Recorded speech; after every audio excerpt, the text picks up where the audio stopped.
Okay, I got one last story for you. It's a fun one.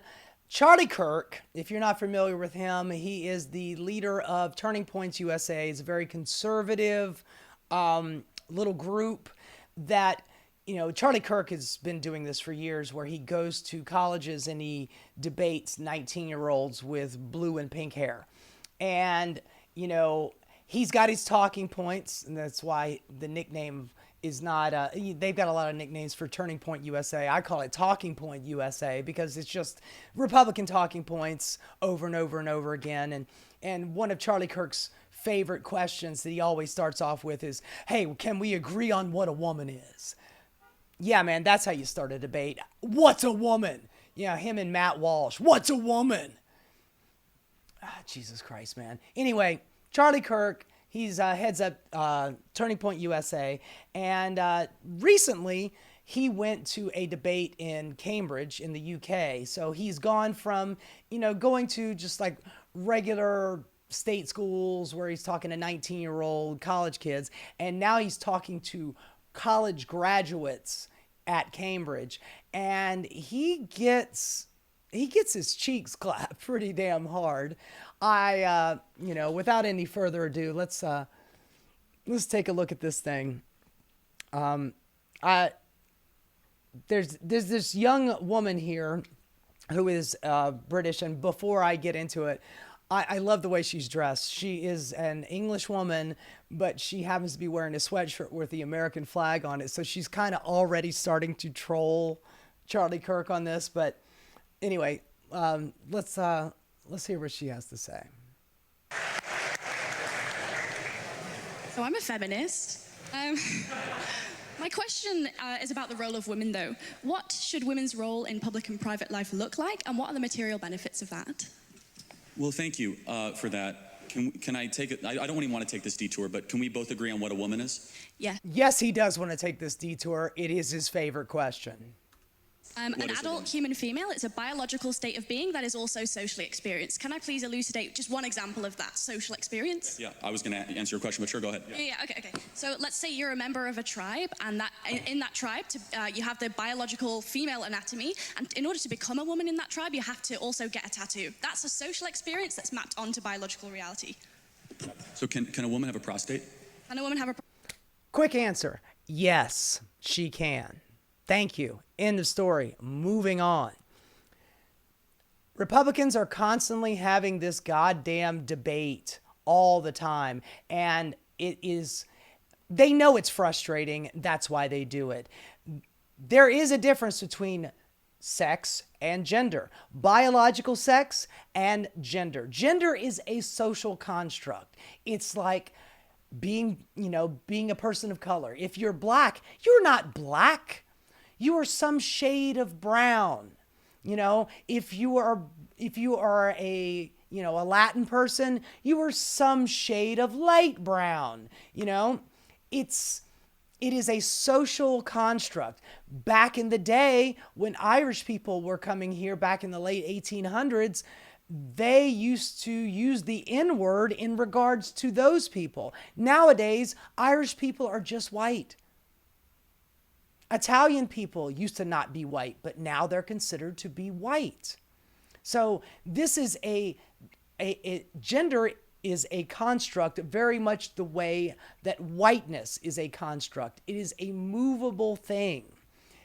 Biological sex, yes, I understand that all the live long day. I am transgender. Biologically, I was born male, but I have been living my life for a long ass time as a woman. So my gender is a woman. Now, by the way, the whole prostate thing, let's just get that out of the way. What if you're an older man and you had to have surgery because you had prostate cancer and you had your prostate removed? Does that mean that you're no longer a man because you don't have a prostate? Or if you're a third sexed person, like, you are born with female markers and male markers, are you considered a male or a female? That's just a genetic thing. That's biological. Or if you're a woman and you have already gone through menopause and you no longer have a period, does that mean that you're not a woman because you can't give birth to a child? according to Charlie Kirk, do you have childbearing hips? Can you shoot a baby out your cooch? That's the definition of a woman. If you got a prostate, then you're a fucking man. Anyway, sorry. I get so goddamn tired of this ridiculous argument. Biologically speaking, a woman is an adult human female that has a biological reality, but it's also social experience, right? So I don't just... Yeah, it's super easy. Like, can a woman have a prostate? So as per my definition of woman, I would say that people who have a prostate are biologically male, but they can sometimes be socially treated as women. Okay, got it. So women can have prostates. Got it. Okay. So you're a feminist that actually isn't just fighting for women, you're also fighting for men. Yes, absolutely, because a proper feminist is not just defending women. They are fighting just as hard for men. And by the way, men can deal with misogyny too. Small men can get beat up by larger men. Men in general who have to go to work for their boss, and don't, because like we've said before, if you are a business owner, you are effectively the dictator of that business. All of your employees, they are your little turfs. I mean, not turfs, your little serfs, and you are the king. And if the boss man tells you to do something, whether or not it's emasculating or not, you have to suck it up, and you are your boss's bitch. Does that make you a woman? Anyway.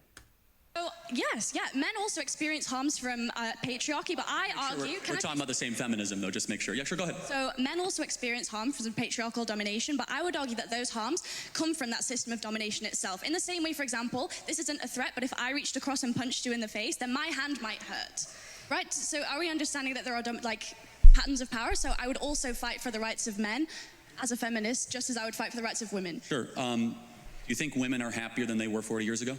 Notice how he changed the subject. She's got a perfect answer for him.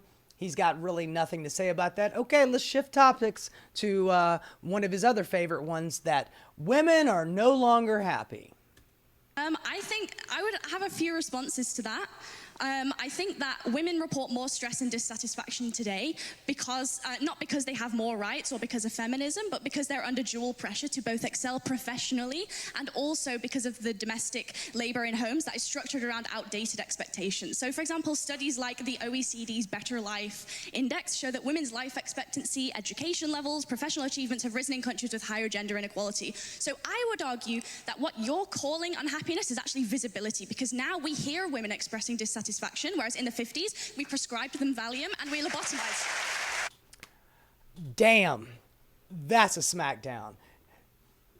Charlie Kirk's argument is that women were much happier back in the 50s when they were home birthing babies and they didn't have any other choices.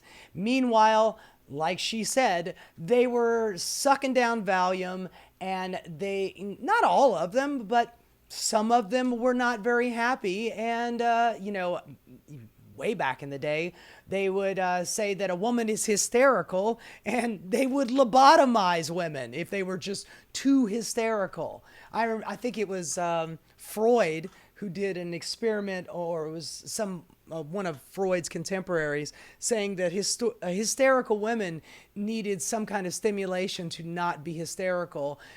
So they would get them to stimulate themselves or stimulate them sexually so they'd have an orgasm, and then they would no longer be hysterical. That's a completely different topic, but it just popped in my head. Also, I should say this as well, that Charlie Kirk's argument that women are happier when they are at home having babies and they don't have any other responsibility other than taking care of their man and taking care of their kids. And I would argue to Charlie that women, maybe they are happier with that, but that kind of person, that kind of woman is generally speaking, financially in a pretty good place. Because if she doesn't have to work, except for taking care of her husband and her children, that kind of means that the husband is making enough money so she has a house, that she has a car, that she can afford a decent lifestyle. And when you have money, you have less stress. So that means you would be less unhappy. That's one of the arguments that I would give Charlie Kirk. But let's see what she's got to say about it. Yeah. That's The crowd loves rich. her. I didn't know women not to complain 50 years ago. That's funny. Oh, Jesus Christ. That's his answer? Women be bitchin'? That's his answer. Women be bitchin'. He answers a problem with misogyny with misogyny. Just fucking chef's kiss over here. So, no, hold on a second. Why are suicide rates going up more for women? I think that Forget encourages. complaining. Materially, women are killing themselves more. Why is that? I think that even if both men and women have become unhappier, men's suicide rates have risen as well, and that's also been exponential. Can you at least concede that feminism offers only one potential explanation? There could be also other explanations. Of course, obviously, but feminism is the glaring thing in front of us where No, we it's have the glaring fertility thing for rates down, you. We have marriage rates down, we have unhappiness up, and we did something in the 1960s out of the universities of Brady Friedan and Gloria Steinem and all these feminists that basically said, you're trapped in a home, go get a job, freeze your eggs, take birth control, and all of a sudden women are way unhappier than they were 40 years ago. And I just have to ask the question, why is that? Is it working? And maybe there are biological... Capitalism. There's your answer. Because she just said it right there. It's not just women that are committing suicide at a higher rate. Men are committing suicide at a higher rate. You cannot afford to live. Young people are nostalgic for their parents' and their grandparents' lives. Because back in those days, you could raise a family of 4, 5, 6 on one salary. Nowadays, moms and dads both have to have 1, 2 jobs just to make ends meet. They don't have time to breathe, much less be happy. Capitalism, man. Unfettered, unregulated capitalism is a much better explanation than, oh, Gloria Steinem wrote something and then, they got birth control and now they're all of a sudden, they're all so miserable, so unhappy. Charlie Kirk has got his little ballywick, his little thread that he likes to pull on, and that's the only explanation for him. Women be bitching. They got too many powers. They were allowed to get credit cards and, live free lives and work in the workplace, and now they're miserable. Honey, we're all more miserable. And personally, I'm miserable just having to listen to this dipshit spout off his fucking ignorance. Differences between men and women that we should respect, and that deep down a lot of women want to get married and have children. In fact, we should applaud it and we should support it, and we should say it means nothing if you're gonna go be a CEO of some shoe company or be some banker in London. What matters if you raise children and you have something to pass down long after you're gone. I'm sorry I have to keep stopping this. I want to make sure that you know that I don't have any problem with a woman who wants to have children and stay at home, be a stay-at-home mom and take care of her husband and take care of her kids. That's a wonderful thing. It's a beautiful thing. It's America. It's all about freedom. And if that's what you want and that's what you can afford, then you should have it. Abso-fucking-lutely. I don't begrudge any woman to have that privilege. If she can afford it, if she can get that life and that's the one that she wants, grand, wonderful, awesome. But if that's the only option that you are providing women, Charles, Chuck, then fuck you, man. You're not going to force your ideas on the rest of the populace just because you think that that is the prescription that's going to fix everything. If somebody wants that lifestyle, they should be able to have that lifestyle. But if somebody doesn't want that lifestyle and would like to have control or command over their own bodily functions and not turn into fucking Handmaid's Tale, I think they should be able to have a different option. Anyway, this girl, sorry to keep interrupting. This girl she's quick. She's bright. Personally, I think she makes a better argument than I do. So, think I would bring 2 points to that. The first one is just really simple, which is that you can ascribe liberalism all you want as the cause of the unhappiness. I would argue something else. I would say that it's certain economic policy that has very little to do with the social acceptance of alternative lifestyles. I would say that we can recognize that income inequality across a vast swathe of Western countries has increased, which causes all kinds of social ills, a lack of social cohesion, housing price growth doesn't correspond with wage growth, monopolies increasingly become kind of emboldened to interfere with politics, and monopolies don't prioritize social health either. I think that those offer more compelling reasons for a decline in happiness than an increase in freedoms, because just one more thing, on an intuitive basis, generally speaking, people want more freedom, not less. Okay. Thank you. She illustrated my point much more articulately than I did. I just rambled on and threw a bunch of cuss words at it. But yeah, I think that those would probably be bigger obstacles in the way of you having a life with a husband and children, the fact that you can't afford it. Are the birth rates going down in America? No, they're not. Are the birth rates going down for white people? Yeah, possibly. But a lot of it's got to do with the fact that kids are expensive. Houses are expensive. And if you are working 2, 3, 4 jobs between the two parents, do you have time to raise kids? According to Charlie Kirk, one of you should just sit it out and stay at home and take care of the kid. But who's going to pay the fucking rent, man? Who's going to pay for the health care? Who's going to pay for the car payment? Who's going to pay for, all of the little, the little expenses that come up during life? He's got his one idea in his head and no other extenuating circumstances. He is the very definition of living inside his own bubble. That's true. Why is it? Do you agree that the happiest women of the West are married with kids? I would have to look into Leading it. But question. There are certain and objectively, we know that, right? The women with kids are not the ones tearing down statues, right? They're the ones that actually have obligations. Does tearing down statues correspond to some kind of smiles per capita data set that I wasn't aware I mean, of? again, it's a little bit of a one-liner. The happy and the grateful. The happy and the grateful usually don't go burn down Wendy's in their spare time, of which they're happy and they're grateful that they have enough money to afford them the lifestyle that they want. It's got nothing to do with tearing down statues, Chuck. In our country all throughout a single summer. But as a side note, you would agree objectively, study after study, survey after survey, that the women of the West that are married and have children, especially a lot of children, are far happier than even the ones that earn more money correlated at the same age. So I also don't think that happiness is a very good metric, and neither do you, because you think gay people shouldn't just pursue happiness by being gay. They have other moralistic considerations to be making. So I don't think smiles per capita is a particularly convincing way to measure whether or not we should encourage women to be autonomous.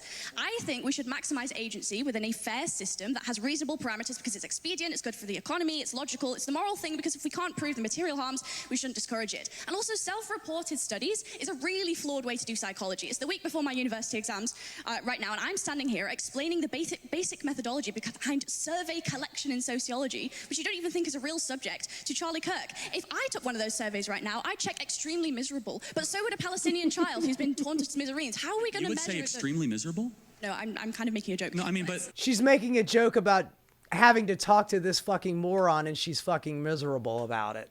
But hold on. I mean, that's an important point, though, is that the women in the West have it the best in the world. And yet they're way unhappier than women of sub-Saharan Africa. There's something fundamentally wrong here. Because the women of sub-Saharan Africa have something that a lot of women in the West do not have. The women in the West have cats and they have good jobs. And the women of sub-Saharan Africa, they have a belief in the divine and they have kids. And maybe there's a biological undercurrent that is keeping... I'd really like to know where he got that little bit of information about sub-Saharan African women who have a happiness index. And if it's like she said, if it's, self-reporting...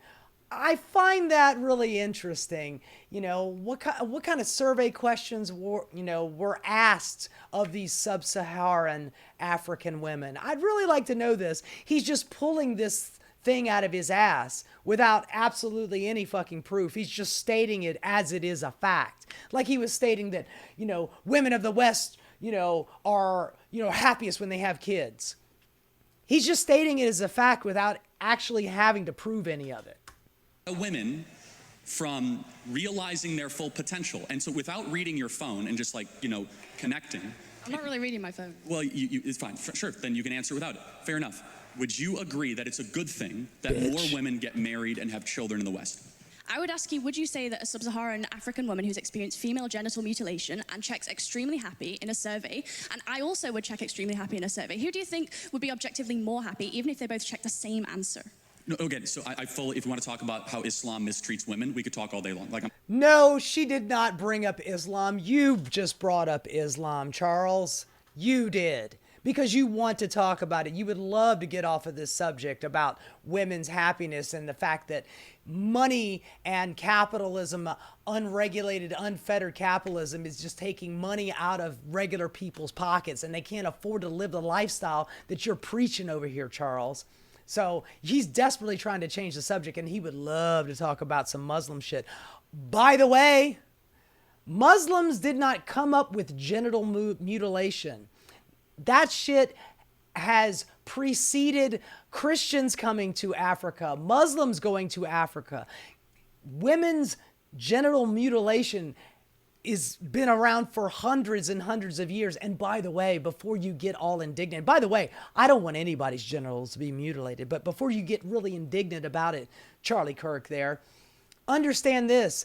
We have been genitally mutilating men in this country for decades when they cut off their foreskin at birth. That's genital mutilation too. But, you know, nobody ever brings that one up. I'm all for that. Me too. Okay, good. So we agree. Absolutely. We actually have agree on agreement. many things. And we should shut off Muslim immigration to the UK, right? We totally agree. I think that all... That's a jump. Muslims chop off women's genitalia so they should be banned from coming into America. What the fuck are you talking about? Fundamentalism is bad, and if you take that logic, we should also not allow evangelical Christians into the UK either. Hold on. Boom! Hold on. That's funny. Hold on. Can you show me what would your example, because I have 50, of a single Christian country that you would say mistreats women, right? America. Oh, really? Yeah. We had a female woman vice president. Oh, now he's talking about a female woman vice president. A couple of weeks ago, she was a DEI hire, Kamala Harris. Now we had a woman vice president. It's like the Supreme Court saying that, you know, getting rid of the, Section 2 of the Civil Rights Act because we had a black man as president, so racism is over with. We can get rid of this protection for equal voting rights. Yeah. Charlie Kirk is just sitting here, basically saying the same thing, except he's doing it for sex, as opposed to, whether a person's black or white. Jesus Christ, man.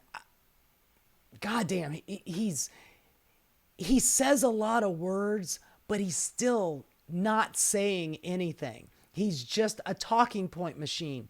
Talking Point USA. Right here. We had a female vice president, a female speaker of the House. Women earn more than men in America. In Rwanda, female representation in government supersedes the UK by quite a lot. Did women get treated better in Rwanda? Okay, I might be super off this. Like, is Rwanda Islamic? Like, I'm not totally sure. I don't think it is. Like, is it? Like, I don't know, actually. It's not. This girl has got him in a fucking logic chokehold, and he is a stuttering, blubbering mess who is desperately just like, I pressed the Islamic button, and I keep pressing it, and it's not working. Islam usually works. It usually works when I press the button. Now it's not working because she just said, yeah, we could talk about that. We could talk about, extreme religious fundamentalists all the live long day if you want to. And yeah, man, Christians can be extreme fundamentalists too. We call them evangelicals. And if you're taking away women's rights, like their right over whether or not they can have an abortion, or whether or not they can leave the state to have an abortion, or whether or not they can go to a doctor to get health care if they're bleeding due to their pregnancy, but a doctor won't touch them because of the new law that you just passed in fucking Texas that won't allow you to do that. So you go out in the parking lot and you bleed out and you fucking die because a doctor won't break the law or else they'll go to jail. So you are just, you're just another meat to be ground up in the fucking machine. Christian country, America, is not very nice to its women. They want you at home, in the kitchen, baking apple pies and nurse feeding a fucking baby and shut up, take your goddamn Valium, bend over and let your husband take you whenever the fuck he wants to. And if he cheats on you because you're just old woman now and he likes a new young girl, just suck it up. You got your children. That's your lot in life. Shut the fuck up. So, again, we were just talking about Islam as a little bit of a side note, but you must be morally clear, because you brought up female genital mutilation, which is a teaching of the Islamic faith. As a side note. No, she didn't bring up genital mutilation. You brought up genital mutilation. Like, again, this is very important, which is, I'm not here to require you to do anything or not. I'm making a simple observation, which is objectively true regardless. The women of the West are miserable. And they're miserable for a reason.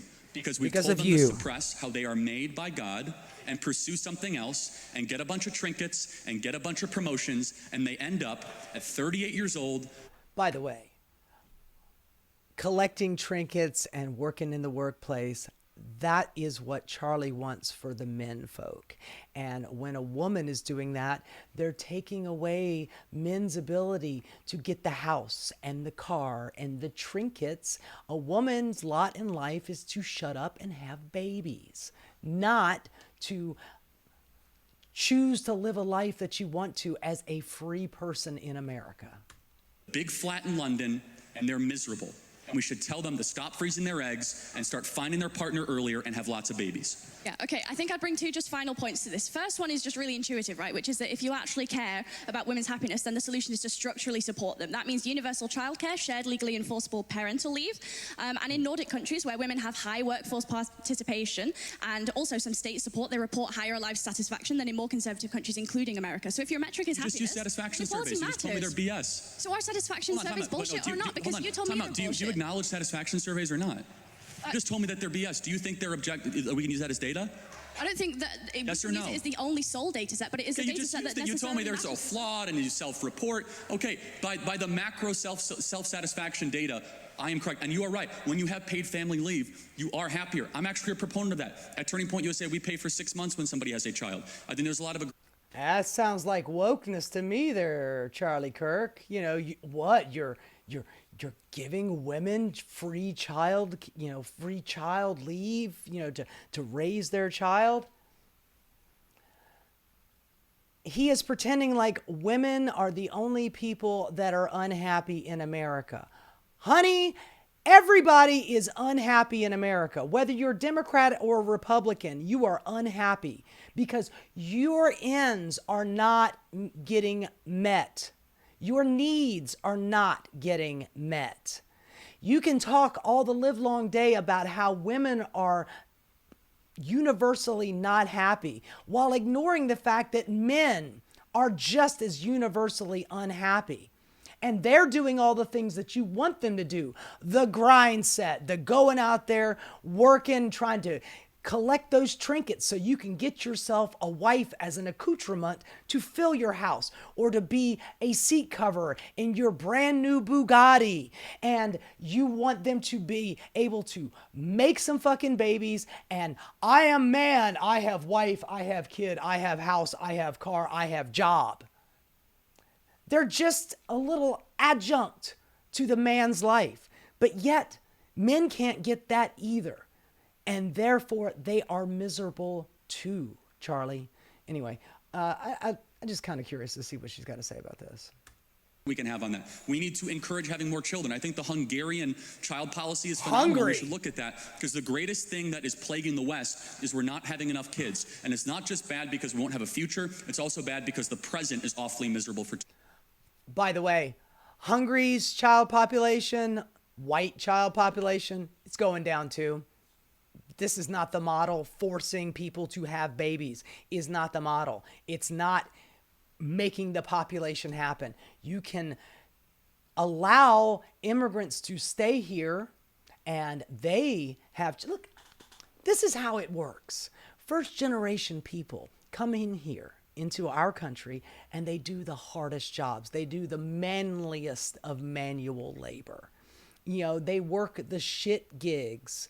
And they tend to have lots of children. Then that child grows up and they get to have a little bit better life than their parents. Their parents work really hard to give them will afford them a life that maybe they get to graduate from high school, and then they get themselves a better job. And then by the third generation, they're having less children because they're more gainfully employed, and then that child goes off to college, and then they get to have a better life in turn. So by the third generation, you're supposed to be having some upward mobility in your family. The first generations usually come here and work really hard and have lots of kids, but that's Charlie's issue right there. Charlie does not care about the population. He cares about the white population. He wants white people to be having babies. It is this whole the replacement theory argument that brown people are coming to this country and having babies. It is literally the same argument that they were saying about the Irish when they came to the country. All of these potato-eating Irish are coming here and having tons of babies, and they're mixing with the blood of the good American, these immigrants. And then when the Italians came over, they said the same thing. Just like the construct of what whiteness is has shifted over the years, it's the same thing with immigration. So if you allow immigrants to come into this country, by the way, they pay into the system and they take much less out of it than a regular American does. When an immigrant crosses the border and works in this country, even when they cross over and they do it the right way and they get paperwork, where they have a social security number to pay into. It's not a number that they can vote with because immigrants are not allowed to vote, but their social security number is so they can pay into Social Security that benefits all retirees currently right now. They don't get to extract anything from it unless they stay here 15, 20 years and then become citizens themselves, which, by the way, I think that timeline should be shortened.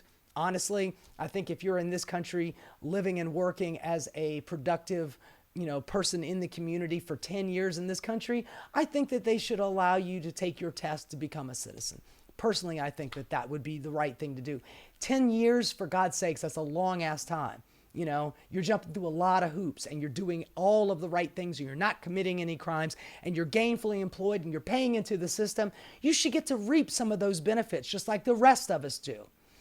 And we could allow those people to come here and do those hard menial jobs that Americans don't want to do and pay into society, making it a better place and having babies that can continue to increase the population that Charlie Kirk is so desperate to keep. But the one problem is they're not white. Women as well. Okay, in which case I think we get...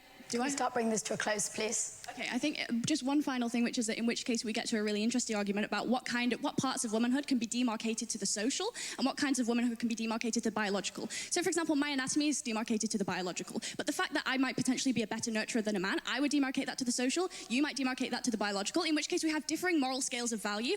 I would ask why we should necessarily prioritize your moral scale of value, which prioritizes things like the birth rate, when in actual fact there are various other moral scales of value. And if you yourself are a free market American, why is it the case that you would not, like the previous speaker noted, extend personal freedoms towards all spheres, including a private sphere? I believe in absolute truth claims, and it's absolutely wrong and bad when a society stops having kids to replace their own population. And then you have to import the third world and you become the third world.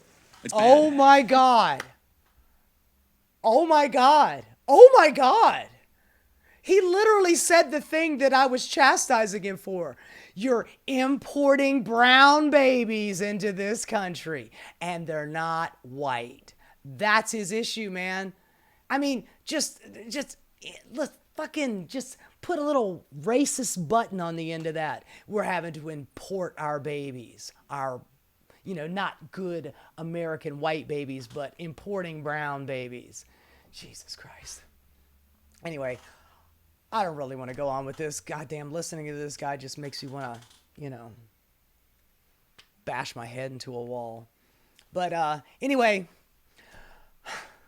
that's the show for the day, folks. I appreciate you sticking around and watching my long diatribes about all of this political nonsense.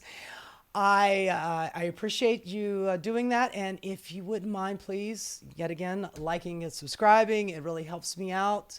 And I will catch you next time. You have a wonderful day, okay? Take care. Bye-bye. Hey guys, thanks so much for watching. If you enjoyed what you saw, please like and subscribe. Keep rocking.